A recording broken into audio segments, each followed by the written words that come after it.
До начала международных интеллектуальных игр осталось меньше месяца. На сегодняшний день уже известен состав 28 команд по 3D-моделированию, которые будут представлять Якутию. В каждой из них по 2 учащихся. Ребятам предстоит соревноваться в 2 направлениях – техническом и художественном.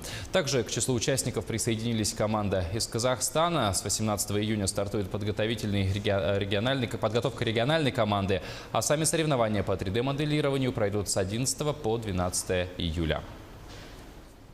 И надо сказать, что наша региональная команда, она сейчас будет проходить подготовку не только именно по самому 3D-моделированию, но и по английскому языку, чтобы в состоянии качественно общаться с другими участниками чемпионата. И также по командообразованию, потому что сейчас вообще говорится о том, что дети должны быть компетентны не только в какой-то сфере будущей профессии, но еще и быть коммуникабельными, уметь работать в команде, понимать потребности других людей и, в общем, иметь развитый эмоциональный интеллект.